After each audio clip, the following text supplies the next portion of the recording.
The Yankees lose the three-game set to the Milwaukee Brewers, but, and maybe it's because of when I'm recording this, the Yankees do win they've salvaged the series. They avoid the sweep, and Aaron Judge just goes crazy again. So Aaron Judge really kind of is the story again in this series, and a big part of that is that standings wise, nothing was really that affected. The Yankees are, 6 games ahead of the loss side of both the Blue Jays and the Rays. They're looking pretty comfortable.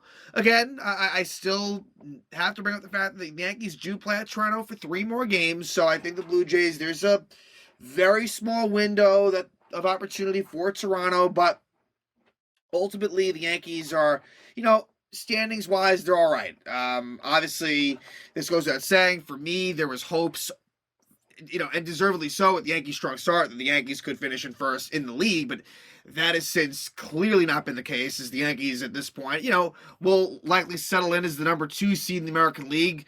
And look, that's not a terrible place to be either, but as far as the series goes, definitely some concerning things for me.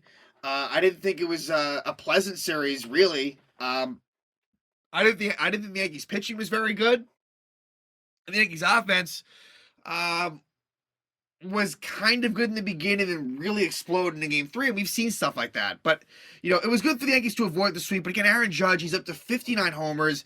He truly has a legitimate chance to get the Triple Crown. He's batting .316, whereas Luis Arraez is batting .317. I believe Bogarts is also at .316 like Judge. So if I had to predict, I don't think that he will, but why not? Like, he's right there right now. So again, Judge 2 homers away from tying Roger Maris's American League record, and really the clean record in Major League Baseball for a single season. And Aaron Judge, unless something crazy happens, is going to easily pass that. And that's just remarkable.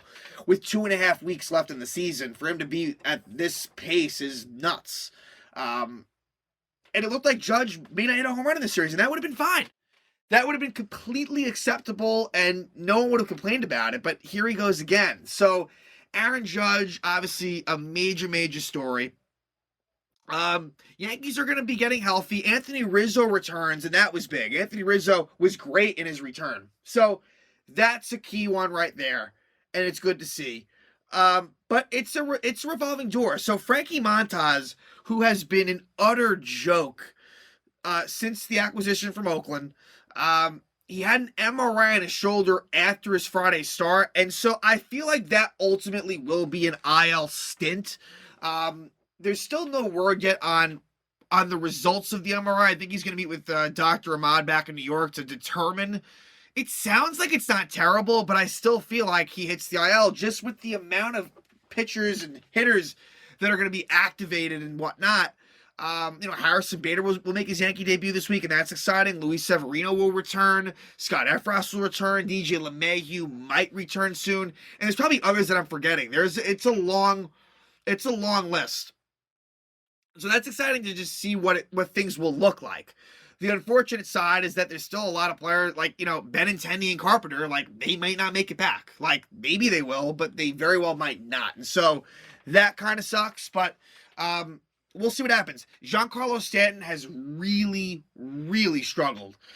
He's now batting .209. I mean, it's crazy. I mean, Stanton really, at a point, it was another really good, maybe another is the wrong word. It was just a good Stanton season.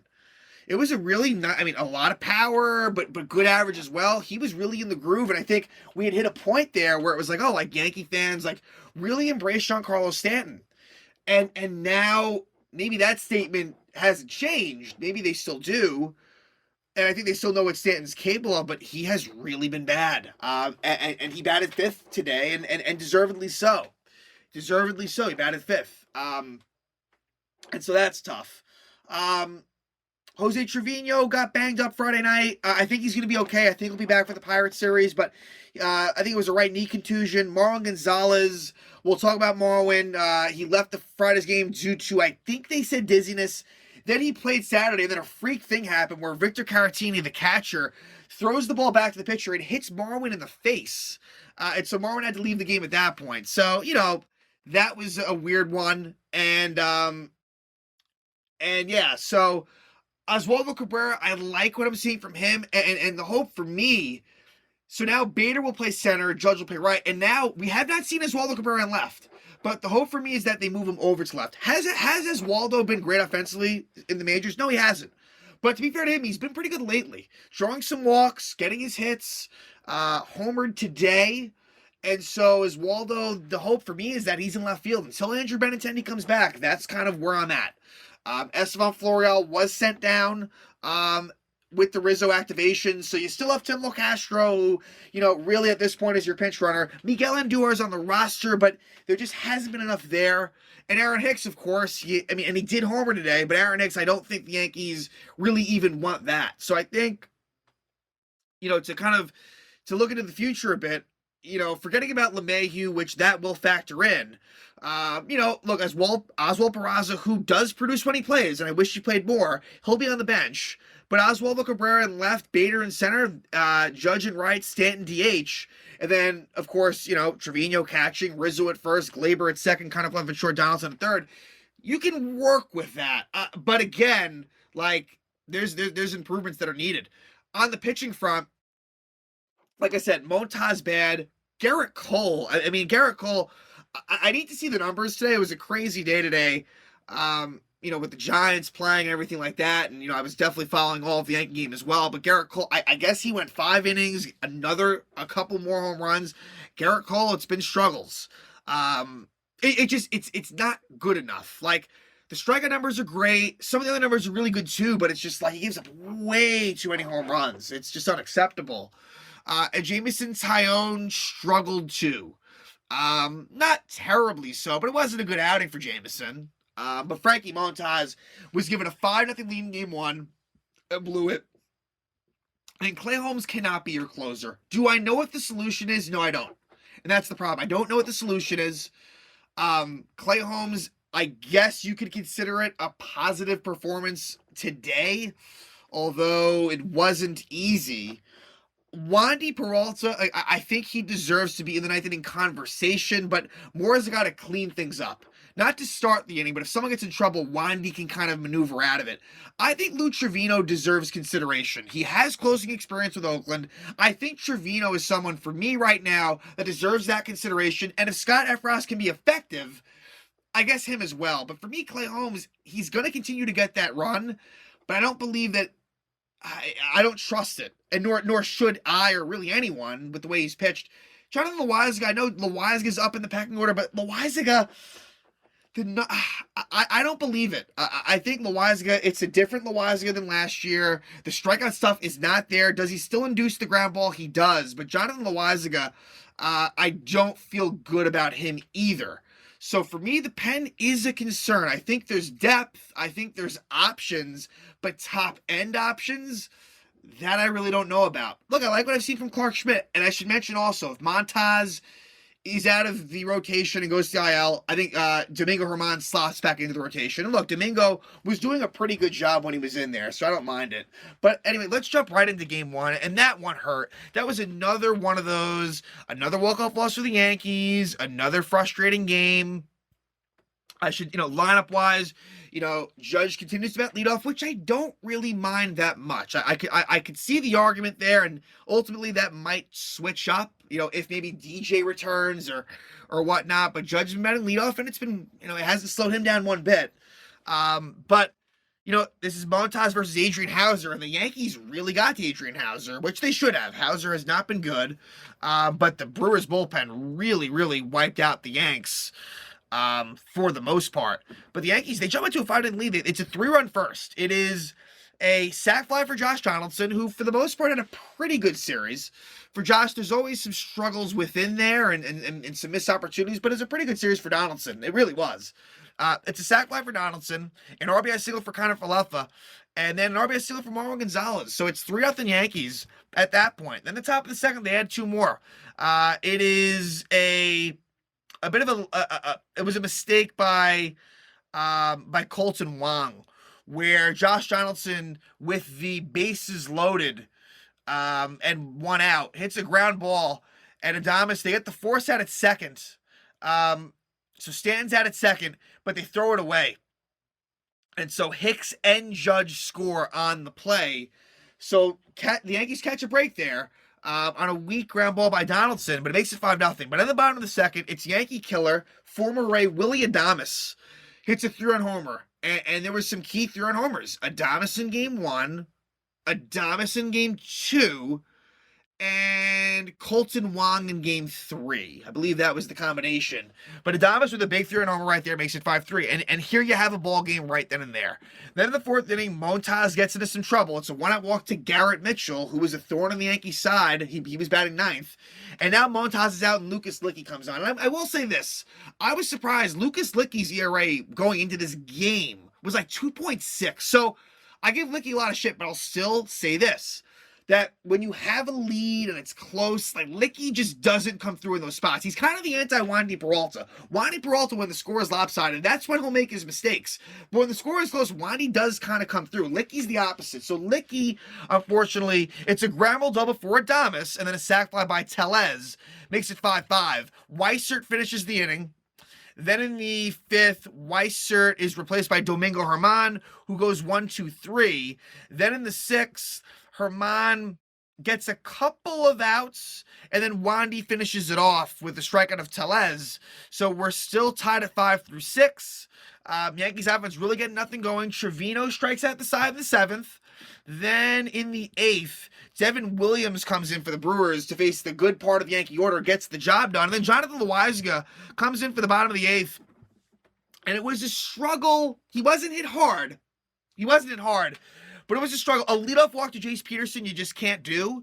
And then Narvaez grounds out.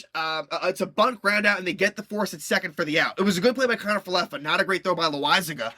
Then it's a ground ball. It's an what was it considered? I guess an infield type single for Garrett Mitchell where Glaber. It wasn't an easy play for Glaber at second, but I wish he had made it. Didn't happen. Everyone's safe. And then Christian Yelich grounds it's a force out. They got the out at second, but Yelich beats the wrap. It was called close play, but Yelich is safe. And so now it's 1st and 3rd with 2 out, and Willie Adames reaches on a so to take the lead. Adames hits the ground ball into the hole. Connor Falefa can't come up with it, and the Brewers take the lead. So I think blame goes to Connor Falefa. To be fair, it wouldn't have been an easy play, but it's an error. And to be fair, also, Connor Falefa should have had more errors earlier in the season that were called hits. So for me, Loaisiga, it's just frustrating that he can't seem to put hitters away. And maybe that's an unfair critique, but it's still true. He's not striking hitters out. And so the Brewers take a 6-5 lead into the 9th, but the Yankees tie it up, and it's a big home run off of Taylor Rogers, the lefty. Josh Donaldson hits one off the left field foul pole, his 14th homer of the year, ties it up at 6.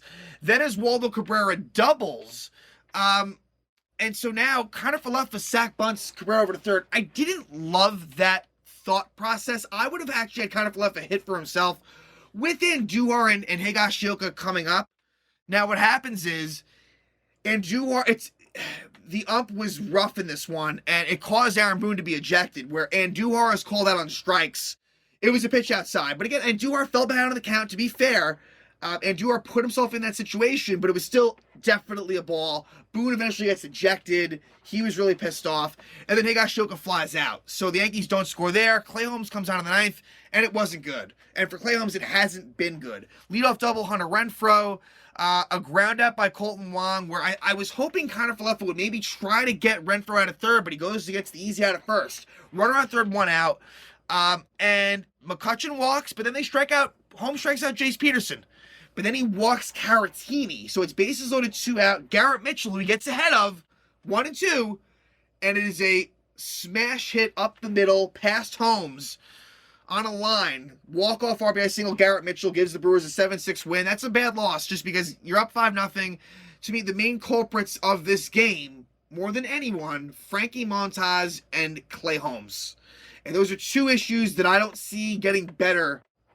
And with Montas, definitely not. With Holmes, I again, remember that I was a big Clay Holmes fan, but I don't trust that he's going to turn it around. I really don't. So now we go to game 2. And game 2, Brandon Woodruff was just beasting. The Yankees really had not much of a prayer against Brandon Woodruff. He goes 8 innings, gives up 5 hits, 1 run, 1 walk, 10 strikeouts. It was dominance. It was Woodruff to Devin Williams. The Yankees were shut down here. So Tyone, who didn't pitch really great, it wouldn't have even mattered what he did. He would have had to have really pitched an amazing game. But in the 3rd inning, and again, the Marwin thing happens in the 2nd. Yeah, the Marwin. When did Marwin get hit in the face? Marwin got hit in the face. Oh no, in the 3rd. To start the 3rd, and then Hicks pinch hit for Marwin and struck out. But anyway, bottom of the 3rd rolls around, and it's a 3-run homer. It's the first pitch, first and second one out. Home run for Willy Adames. Makes it 3-0 Brewers, and it's an uphill climb for the Yanks at that point. They do respond. Josh Donaldson homers again. It's his 50th homer of the year. Homers off of Woodruff, makes it 3-1. But then in the bottom of the 5th, and there was a chance here in the top of the 4th after the Donaldson homer, but unfortunately, with a runner on second and no out, Cabrera ground out, Peraza ground out, and Higgy fly out. That was one of their better opportunities, I guess you could say. Bottom of the 5th, you get an RBI double by Christian Yelich. Makes it 4-1. Then in the bottom of the 6th, Greg Weissert pitches a 1-2-3 inning. In the bottom of the 7th, it would be Aroldis Chapman. So I should also mention Aroldis Chapman activated and Ryan Weber designated for assignment.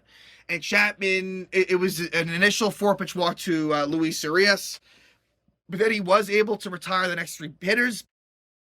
And so with Chapman, I'll never trust him, but an effective inning there for Aroldis. Keeps the game 4-1. And then in the 8th, a leadoff walk to Judge, and then Giancarlo Stanton strikes out. This game, he struck out 4 times. Yep, 0 for 4 strikeouts for Giancarlo Stanton. Again, the struggles are really there. And he really needs to turn it around for this Yankee team to have a chance. And then Glaber hits a double play. Ron Marinaccio comes on. Got a little bit interesting, but it's a scoreless inning. And then, like I said, Devin Williams closes out in the 9th. A ho-hum 4-1 win for the Brewers. We head to Game 3. And in Game 3, Garrett Cole versus Jason Alexander. Not the Seinfeld actor, but basically, he kind of pitched like the Seinfeld actor probably would. It wasn't very good. And the Yankees really got to him. Kind of like Adrian Hauser a little bit the other night. But Garrett Cole... allows a couple of homers. There was 3 walks. It wasn't good for Garrett Cole. Only goes 5 innings, gets the win. It was a fortunate one. His ERA, moves up to 3.41. With Garrett, there's been these rough spells, and this wasn't a great one. He's lucky that the offense bailed him out. And like I said, Anthony Rizzo returning was key, but Aaron Judge with a monster game. Goes 4 for 5. 3 runs, again, like 59 homers and 127 RBIs in the season. This is insane. His OPS is 1.120. It's just not normal what this guy is doing. But, here we go. First inning, it's another 3-run homer, and it's Colton Long off of Garrett Cole in the first inning. But a quick little response as Oswaldo Cabrera homers. It's his first road home run in his major league career. Makes it 3-1, but then the Brewers come right back. Tyrone Taylor, solo shot off of Cole, makes it 4-1. But then in the 3rd, you get back-to-back homers by Judge and Rizzo.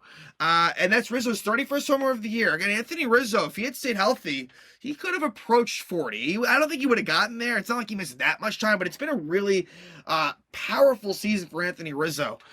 So that makes it 4-3. Cole is still in my mind struggling, but he's kind of, he's making it through. Alexander at this point is out of the game. And in the 5th, the Yanks get a couple of runs. It was a bases sort of 1-out spot for Giancarlo Stanton, and he reaches on a fielder's choice.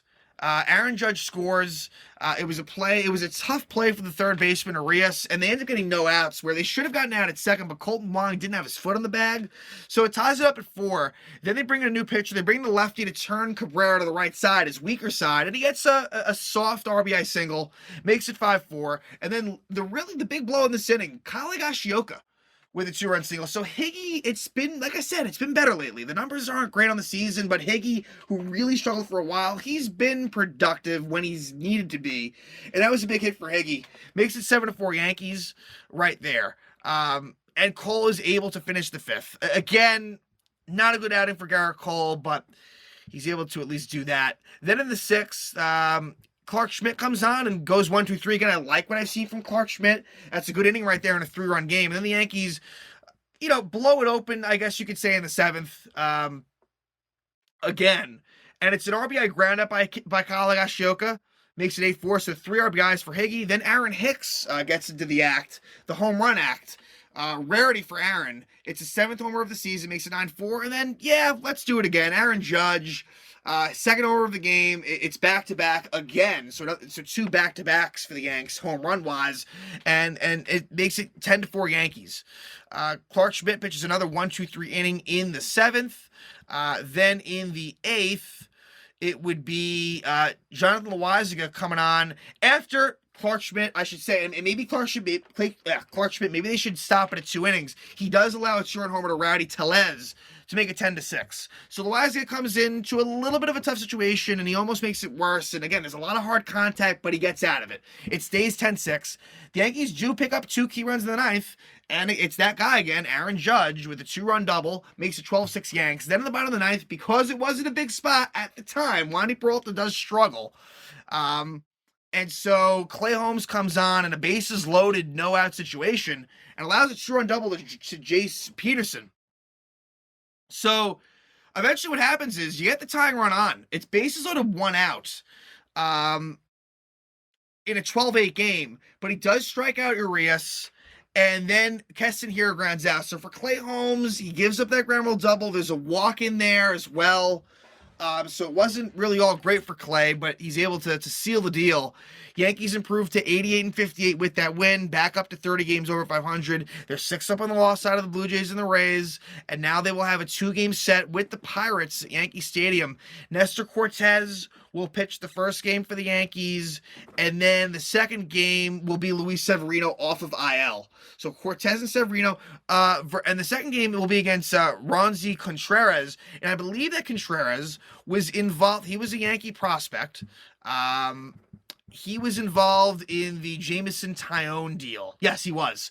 He was kind of the big piece, really. I know Yajure was somewhat highly thought of because he had some Yankee experience back in 2020, but Contreras was kind of the big piece there, and he's done pretty well. So for Pittsburgh, so that'll be interesting. The numbers are decent, very much so. So that'll be interesting to see Severino return. We'll get Nestor, who in my mind, Nestor Cortez has been the ace of the Yankee staff. Like, the Yankees will never admit that publicly, but he has been. If you pull Yankee fans, they have to trust him over Garrett Cole. So again, 2-game set against the Pirates, then a 4-game set home against the Red Sox. So a little 6-game homestand here before they head to Toronto, but all eyes are on Aaron Judge. 59 homers right now, Triple Crown watch is on, and he is 1 homer away from 60. 2 homers away from tying Roger Maris, and then 3 homers away from breaking the record. It's fun stuff, and it's going to be very exciting to see if Aaron Judge can do this at home at Yankee Stadium in front of the Yankee fans.